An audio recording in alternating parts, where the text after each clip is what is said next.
Muy buenas, saludos cordiales. En este vídeo vamos a ver lo que sería la tipología de términos que se utilizan para los estudios, los análisis de la familia en general, en historia y en el mundo moderno.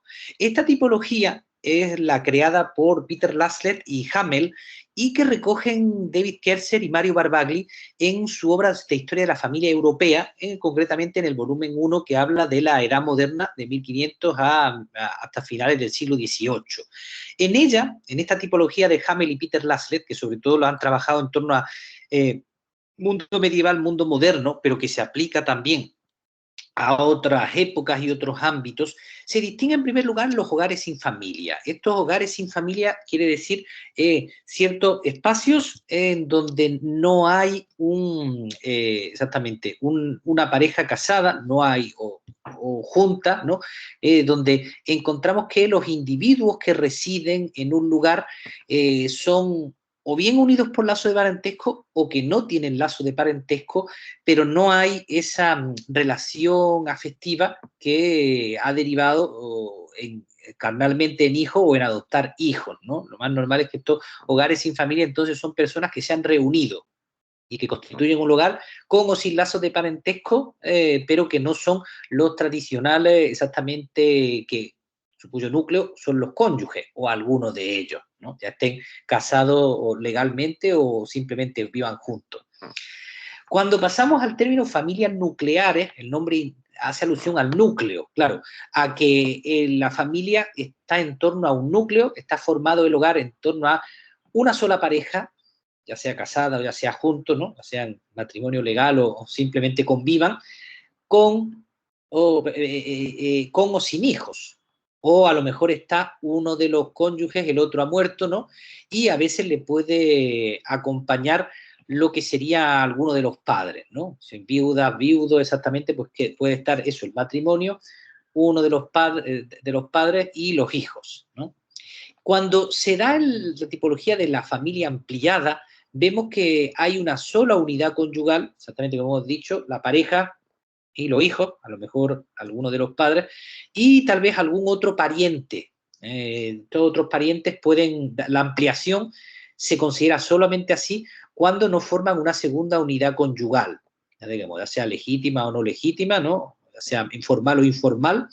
Entonces, un padre, una madre enviudado, un hermano soltero, exactamente del marido de la esposa, son esos hogares de familia ampliada. Entonces, la familia nuclear y familia ampliada tienen su centro en torno a una pareja, exactamente, de cónyuges. O sea, ya decimos eso, que sean de una manera más legítima o ilegítima, formal o informal. Cuando hablamos de hogares múltiples, ahí encontramos que hay dos o más unidades conyugales, con relaciones de parentesco además. Y de acuerdo con esa tipología, estos hogares múltiples o bien se amplían horizontalmente o se amplían verticalmente. Por ejemplo, cuando encontramos que hay una pareja y sus hijos, su hijo, por ejemplo, que está casado, pues viven en el mismo hogar, y a lo mejor hasta los nietos, ¿no? Entonces hay verticalidad en edades. O los hogares múltiples horizontalmente hablando, cuando tenemos, por ejemplo, eso, una pareja cuyos hijos, varios de ellos, también viven en el hogar con sus parejas ya exactamente, o sea, formales o informales, pero exactamente, viven, por ejemplo, los hermanos juntos ya con las esposas y con los hijos, ¿no? Y con los esposos y los hijos.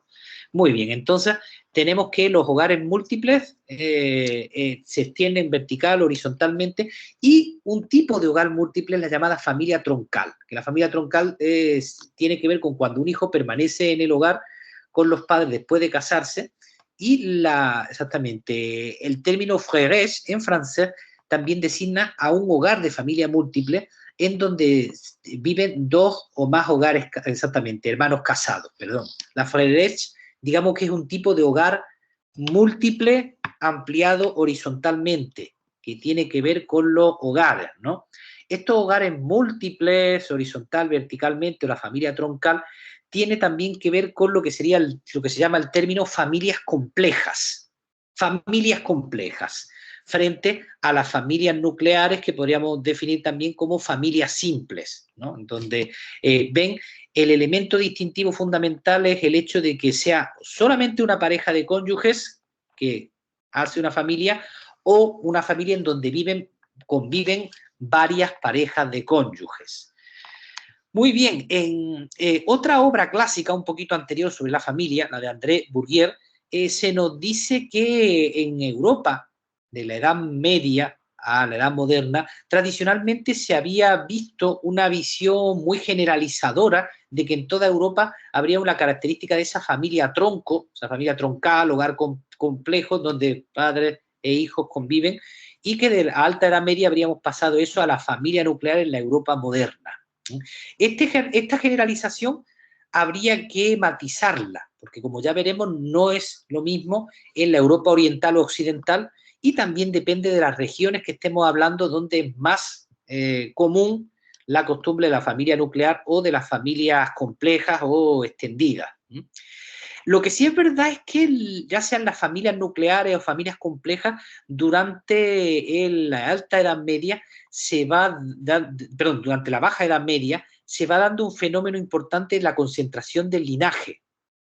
Con la peste negra y la muerte de varios de esos linajes nobles, o si no, la extinción completa del linaje, el que mueren muchos y algunos importantes, vemos que se van dando una sucesión de élites y nuevas familias, a veces nobles también, pero que eran de segundo rango, que van adelantando en el poder a otras anteriores. Y se nota la importancia de que, claro, también con la crisis económica, con lo que sería la baja de algunos linajes que pierden dinero, pierden estatus frente a otros que en alza, que vienen de origen plebeyo, toda esta inestabilidad va a tener que ver con las estrategias familiares de la concentración del linaje, ¿no? Y es interesante que de la Edad Media a la moderna, nos dicen Bourdieu, que hay dos principios opuestos en el desarrollo familiar. Por un lado habría un principio liberalizador del individuo, por otro habría un principio más donde hay una mayor dependencia del individuo con respecto al grupo debido a las estrategias de aumento y consolidación del estatus sociopolítico. Entonces, por un lado, encontramos que hay una lenta liberación jurídica de la persona que tiene que ver no con que se libere del derecho, sino que precisamente que poco a poco los individuos van teniendo más cotas de derecho como personas y no solamente como miembros dependientes de un grupo.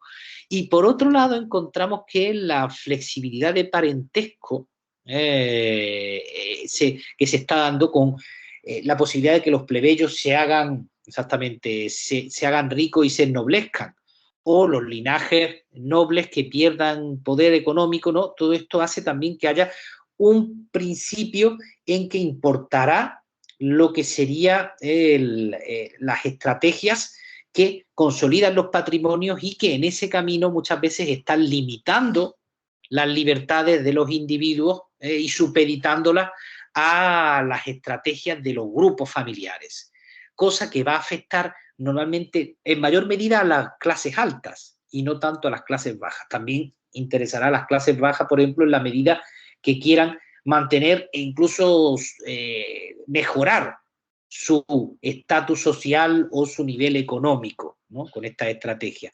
Pero como casi siempre tienen menos que perder, están en una situación más humilde, pues había mayor libertad, aunque solamente fuera por la necesidad.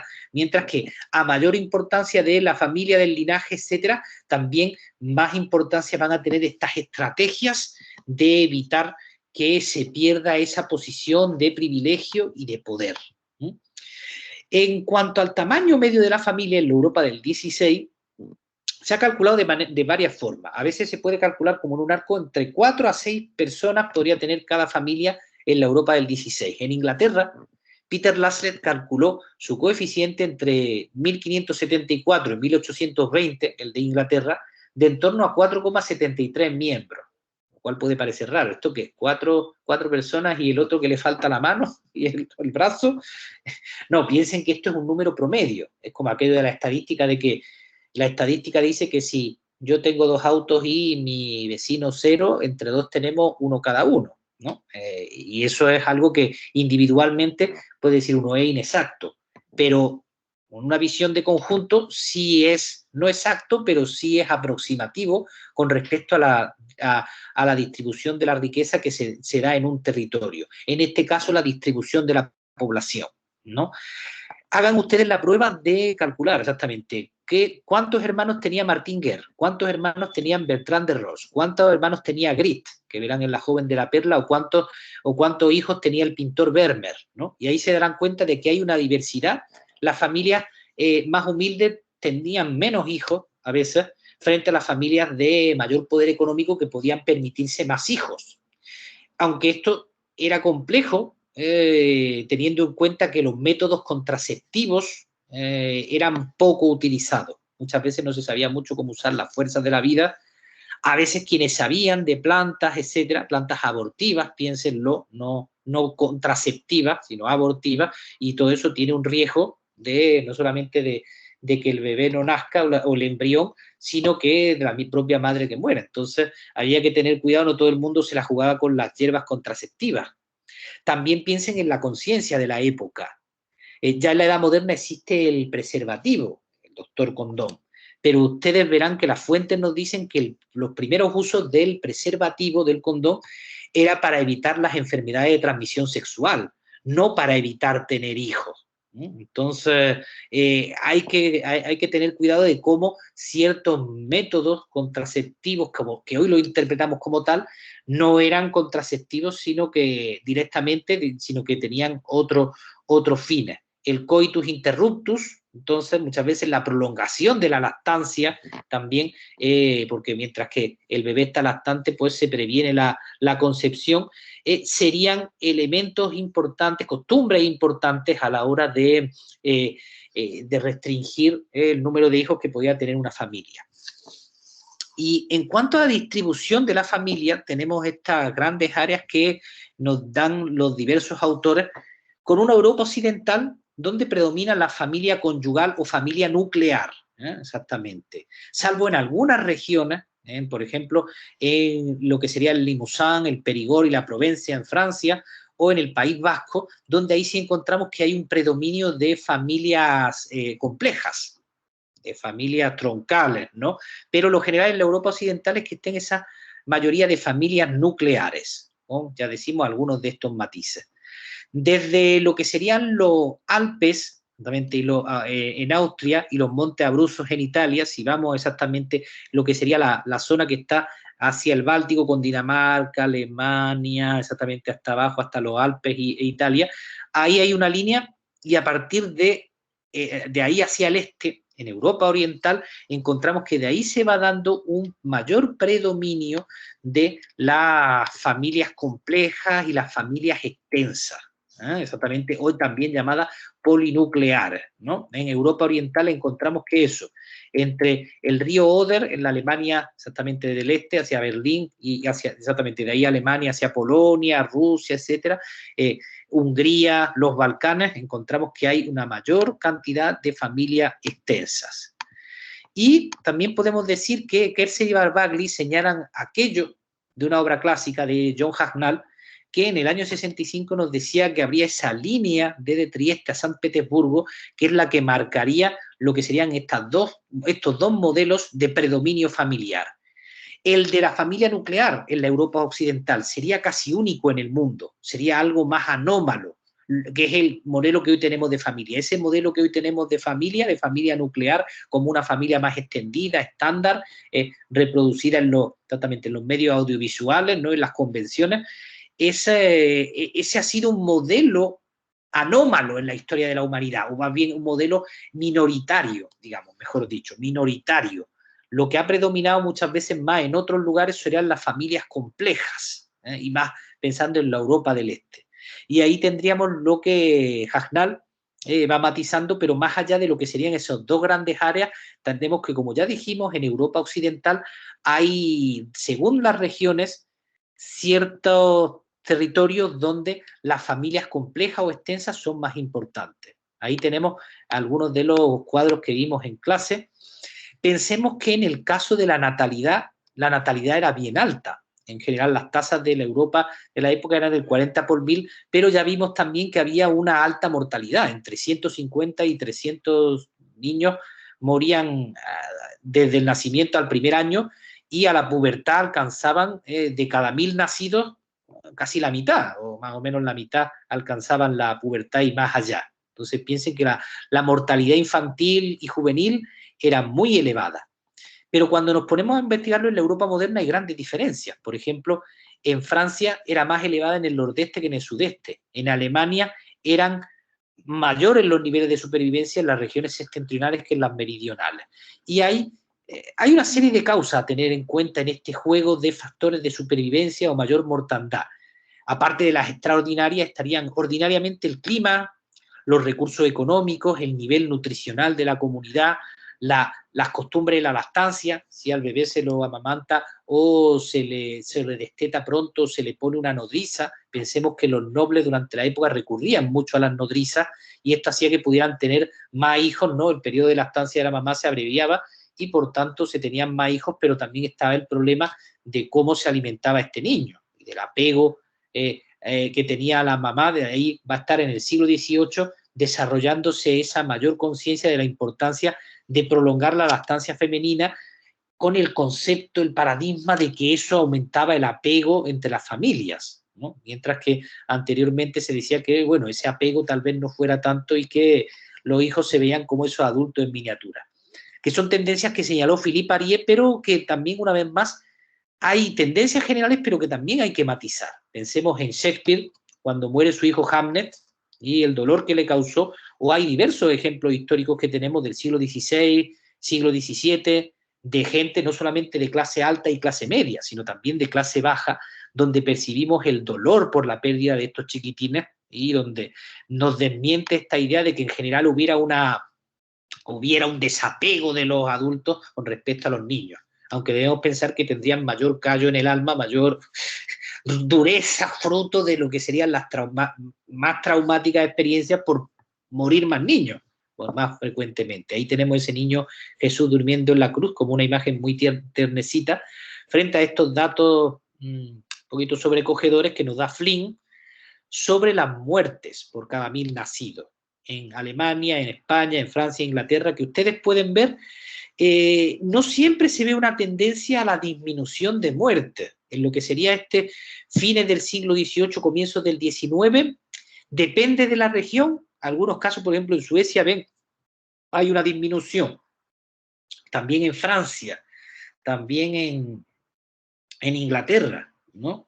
Pero exactamente, no siempre se da la disminución de manera continua. Pensemos en Alemania, que hay anterior a 1750, 154 muertos por cada 1000, pero después aumenta y luego disminuye un poco, pero igual son 236 muertos, ¿no?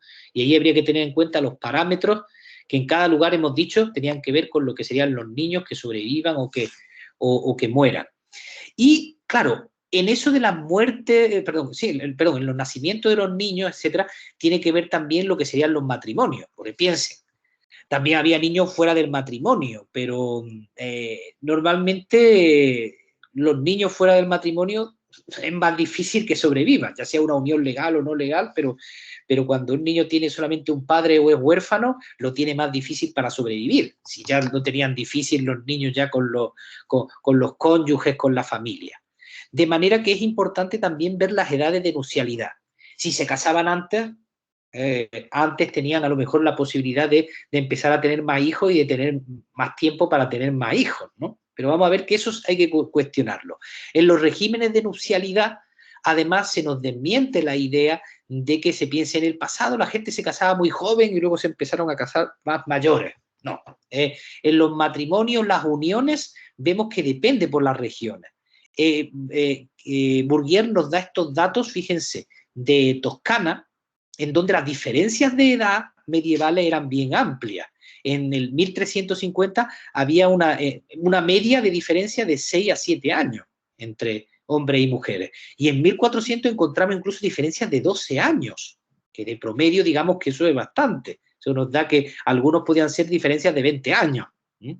Pero ese es un ejemplo. La tendencia no es la misma en toda Italia. Por ejemplo, en Verona había menos diferencia de edad, eran 6 años, por ejemplo, y en Sicilia, en el sur de Italia en general, vemos que la edad de contraer matrimonio de las niñas, de las chicas, eran más incluso de niñas, entre 14 y 12, 14, incluso 18 años, mientras que vemos que en este norte de Italia las mujeres contraían un matrimonio a una edad más avanzada, ¿no? Esto pensemos que a veces los testimonios literarios nos dan ciertos parámetros, pero este Romeo y Julieta de Shakespeare, fines del siglo XVI, lo que nos da es una imagen idealizada de Italia, que bueno, quizá hubiera sido más de una ciudad del sur, no tanto de Verona, ¿no? Nos dicen que Julieta tendría exactamente 14 años y la madre de Julieta le dice que ya ella era madre antes de los 14 años, ¿no? Entonces ya nos sitúa en un interesante texto de Shakespeare, en una encrucijada,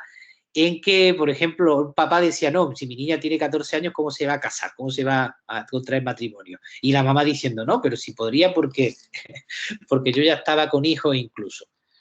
Los datos que nos dicen, cuidado, es muy interesante porque los datos, como ustedes verán, la edad promedio de las mujeres en las primeras nupcias va variando, pero son unos datos que en torno al siglo XVIII y después nos dan edades un poquito más avanzadas en algunos lugares, por ejemplo en Alemania y por ejemplo exactamente en Francia. En Inglaterra encontramos que hay diferencia. En Inglaterra las edades son menores y además van descendiendo. Piensen que en Escandinavia sí es 26, incluso 29 años, se casan mayores, pero en Inglaterra desciende la edad de 25, de edad promedio para casarse, a 24 años.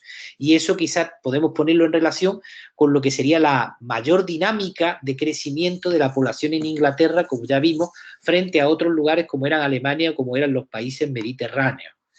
Y en esta cifra, como le quería decir de Flynn, nos muestra cómo hay que tener cuidado. Uno puede pensar, si se casaban más temprano, entonces tenían más años para tener más hijos. Pero las estadísticas nos dicen, exactamente, cuando se casaban más jóvenes, el último hijo también lo tenían más jóvenes. Aquí vemos que la edad promedio de la mujer al nacimiento del último hijo son 40 años en Alemania. Cuando desciende, la edad es 39 años, lo cual nos dice, bueno, se casan a lo mejor mayores, pero tienen también más jóvenes, pero tienen también los hijos antes. En Inglaterra, por ejemplo, vemos que descendía. Vemos antes que decíamos, antes de 1750 se casaban a los 25 y luego desciende hasta los 24 años de media. Y uno puede pensar, tienen más años. Pero fíjense, en Inglaterra, antes de 1750, las mujeres tenían su último hijo con 38 años y medio. En 1780-1820 tenían su último hijo con 35 años. Dejan de tener antes los hijos, lo cual nos hace pensar que habría como una cierta tendencia a un control de la natalidad y no dejar simplemente a la cosa al albur del asunto. En lo que serían las tablas de fertilidad que se han hecho sobre los grupos de edad exactamente y de los nacimientos, ¿no? Las medias ponderadas, ahí también podemos ver cómo se van dando por periodos de fertilidad. Esto no se preocupen, que no tienen que aprenderse estos datos, pero que es simplemente para que ustedes vean cómo serían algunos recursos como para medir lo que sería el tamaño lo que serían las dinámicas de estas poblaciones, y lo cual se puede comparar con lo que sería el otro tipo de fuentes, las fuentes pictóricas que ya hemos visto en la clase. Pero podemos dejarlo hasta aquí. Espero que les haya gustado este vídeo, que les sea de su interés y apoyo sobre todo para lo que sería lo que tienen que estudiar con respecto a la familia en el mundo moderno, y nos vemos en el siguiente vídeo. Que estén muy bien.